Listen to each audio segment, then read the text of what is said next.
Hello, world. Monk here, back in action after a little illness. Here we go. We're going to tackle a question. This ought to be a fun one today. Monk, what are your thoughts on the upcoming election?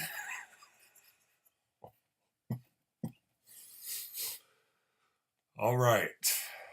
We'll try to break this down into a couple little 5-minute segments. I'll talk a little bit about the candidates and then tell you my thoughts on the whole election process. To begin with, it's a doozy. First of all, Hilary Clinton, criminal. She's a criminal. She should be in jail. She's a child killer. You can look at the people she is connected to and some of the stuff they're into behind the scenes. Do some research, dig some stuff deeper. Like straight up, a woman needs help. She should be in jail. There's no way she should be running the country. If she were a normal citizen, she would be serving several life sentences right now.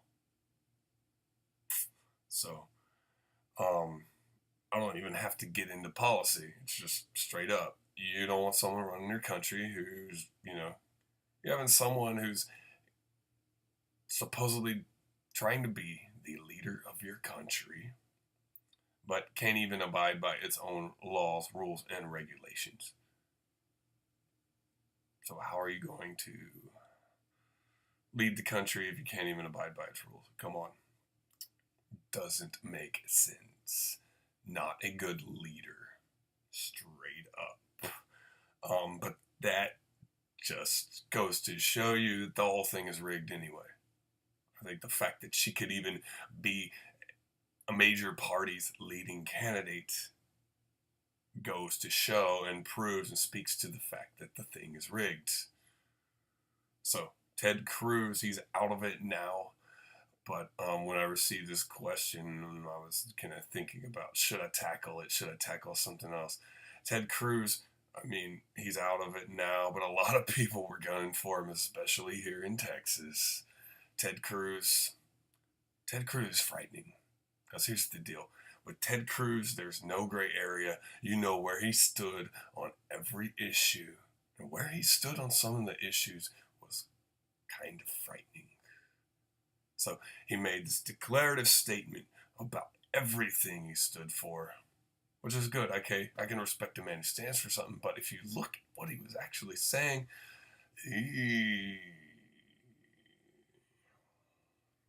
so there was that, and I'm just giving you the facts from reading the guy. He's not a guy of high moral standards like he claims to be, and he uses that to sell himself and to sell his campaign. He's really not, and if you've moved up that high in a party, you've had to do some pretty dirty stuff to get there. So, but he's out, doesn't matter. So then we get into Trump. Trumpy. Trump. Trump is Trump. He's a personality, celebrity personality, but very successful businessman. I think the thing that is interesting to Trump, the thing that is interesting about Trump, he's not a career politician. He's never really been involved in politics directly. I think a man in his position has been able to influence politics, but he's not a career politician. I think this fact alone puts him ahead of the game, puts him ahead because he's not playing career politics. I think what is funny to me about Trump is how stirred up everybody is about him. Like, look, you think he is really 100% serious about all these bold and audacious statements that he is saying? No, the things he are saying is for effect, to get a reaction. He's using neuro-linguistic programming to try to get you to react to things, and he is using that deliberately to not answer questions and not show what side of the issues he's on. If you watch any of the interviews with him, any of the debates, he is famously, I don't know if you've noticed it or not, he famously never gives a direct answer for anything. So you don't know where he stands on anything. And I honestly think that is more comforting than, say, comparing him to someone like Cruz, where you know exactly where they stand, and where they stand is frightening. But the other thing is, do you really think Trump is serious about all these really, really outlandish things he's saying? No. The man knows exactly what he is doing. He did not become this successful of a businessman and this successful of a television show host by being an idiot. If he really, really, really thought that way, he wouldn't be successful in business. It's all part of his shtick, and it's all part of the game that he's playing now that he's moved into politics. But you got to think, he is a businessman and a really successful one. So he's no dummy. He knows how to play the game, and he knows how to win. So, honestly, Trump doesn't scare me as much as the other two did or do. But, you know, Clinton, criminal, Ted Cruz, just frightening.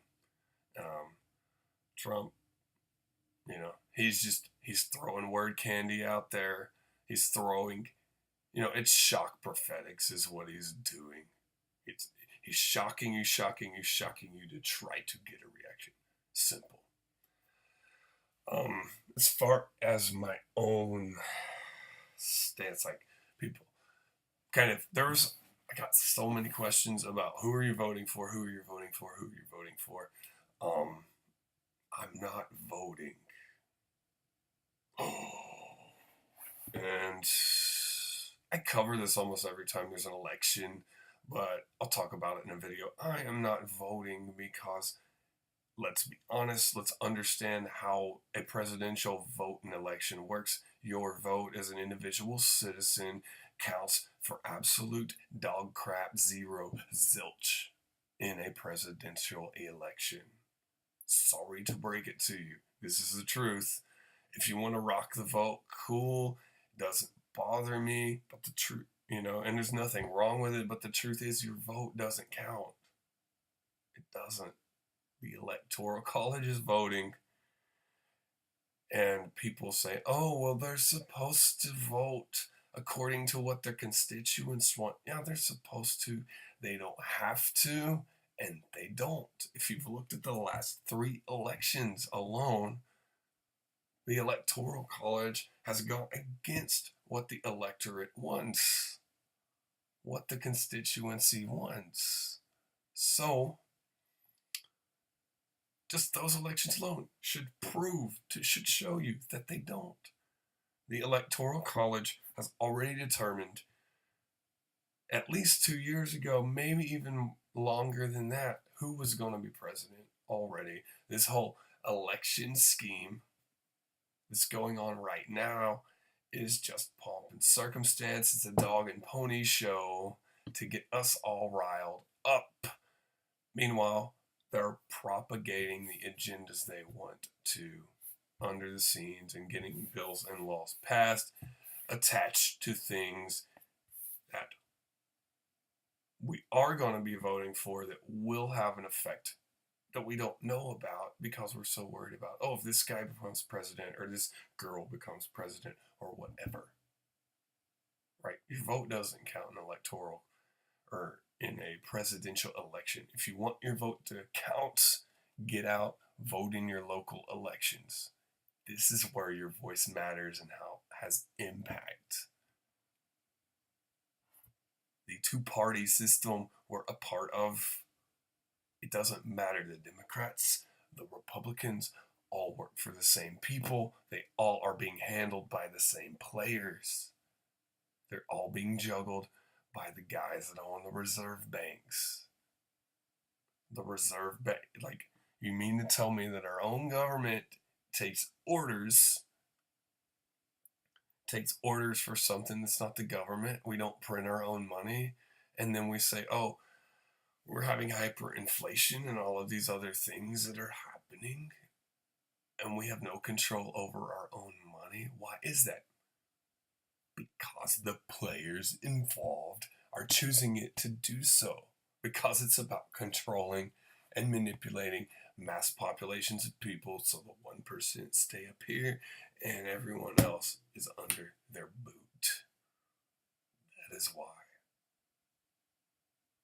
And we could go a lot further down the rabbit hole. So, your vote doesn't count for anything. Not to say this is wrong if you get out and vote. You know a lot about the politics. It's good to have concern. I understand it, but we need to get down to the real issue here. You know, if you're going to vote, vote in your local elections. Like I said, there at least your vote has some impact. And really, if you want to have impact in your community and knowing who to vote for in local elections, which we know nothing about for the most part, you got to get out.